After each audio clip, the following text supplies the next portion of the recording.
For actor Merlin Santana and his friend Brandon Adams, it was a frightening nightmare come to life. A dark street, a sketchy neighborhood, and two unknown gunmen closing in.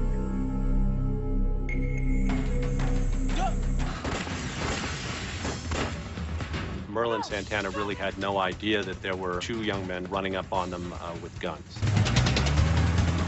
Brandon pulled away and was driving away. He looked over at his friend Merlin Santana and noticed that he had been shot.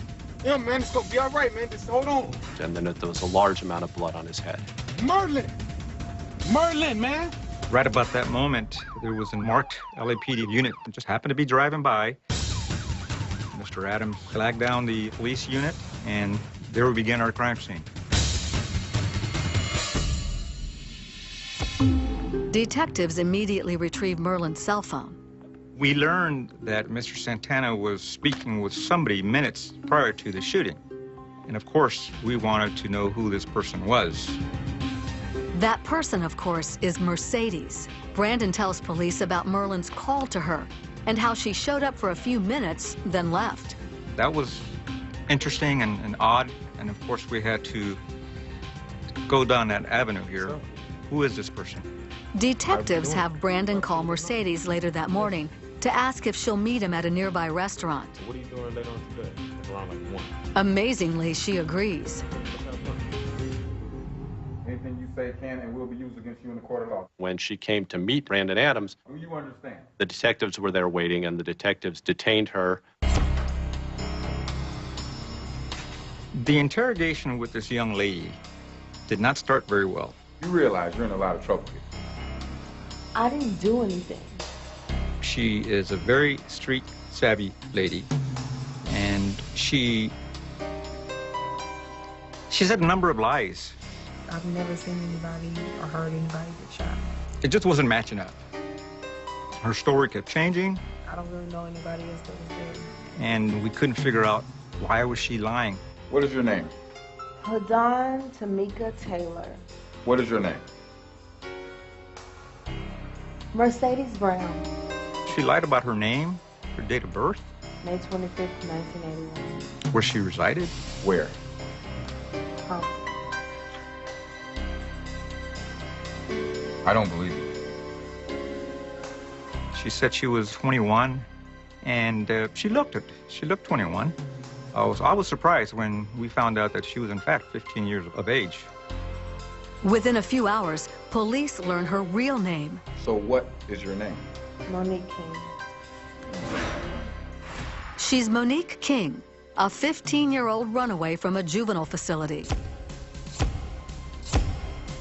Listen, you can either be a suspect or a witness. It's your choice. I didn't do anything. She finally came forward, told us what had transpired prior to the shooting. He called me to go to the party, and Damien took me. Armed with Monique King's cell phone, detectives followed the electronic trail. It leads them to one of Monique's friends, a man named Damien Gates. We got the wrong guy. When police raid his house, they find at least one .30 caliber bullet, exactly the same as the casings from the crime scene. Also at the house is another man named Brandon Bynes, the second suspect in the case. Were you there? We drove Monique to the house. Were you there? I was there. Faced with the evidence, both suspects admit they were involved in the shooting, but each man claims the other was the shooter. Brandon shot. Damien. It was Damien's gun.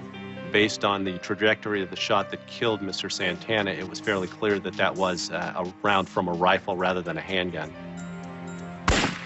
Monique King said that Mr. Gates was the one who had the rifle and Mr. Bynes was the one who had a handgun. So from that, it was fairly clear that Mr. Gates was the individual who had actually fired the shot that killed Merlin Santana. I know you hear me, man. Keep fighting. Still, the great mystery is why. What possible reason could these men have had to kill an all-around good guy like Merlin Santana? The answer, when it emerged, would stun authorities. The catalyst for the ambush was an astonishing lie, concocted by Monique King. What really started all of this was Miss King's false accusation that Brandon Adams and Merlin Santana had tried to rape her. And then, like, they were just touching all over me. And No one knows exactly when Monique first made the accusation. But just imagine how Damian Gates reacted to hearing that a Hollywood hotshot had possibly assaulted her. This murder was all about payback. There's no reason for her to make that accusation, and obviously that led to a series of tragic events that resulted in the death of Merlin Santana. I felt pretty angry and disgusted at the same time. And I couldn't think of a reason why she did it. She was never able to explain to anyone why she would make up an accusation like this. I didn't do anything.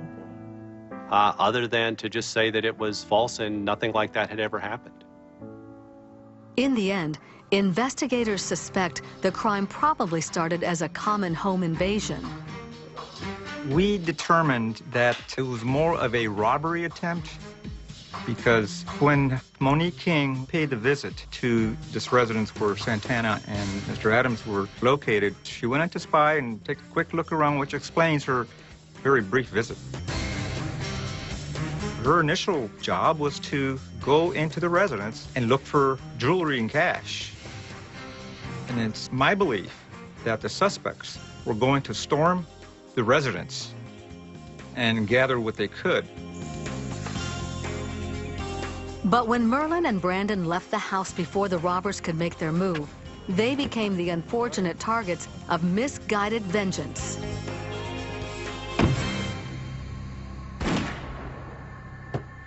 Miss King was instrumental in the shooting in that she set him up.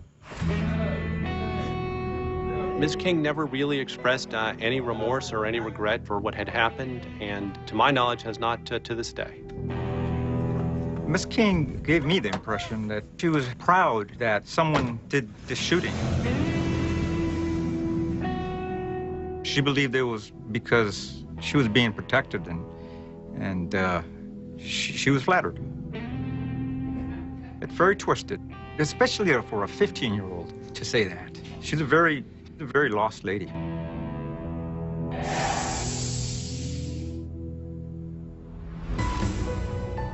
Damian Gates was convicted of first-degree murder and sentenced to life in prison plus 70 years. Brandon Bynes was convicted of voluntary manslaughter and assault with a deadly weapon. He received a 23-year sentence. Monique King, though a minor, was tried as an adult, but sentenced to just 8 years in the custody of the California Youth Authority. Merlin Santana is forever in the hearts of his family and friends. Shortly before his death, he made a chilling pronouncement. He told his dad he was going to be our guardian angel, and his father got upset, and he told him, "I don't want you to joke like that. That's not a joke." And he said, "Yeah, for real, I'm going to be your guardian angel." I guess he had a feeling or something. I'm out of here. Till next time, enjoy, y'all.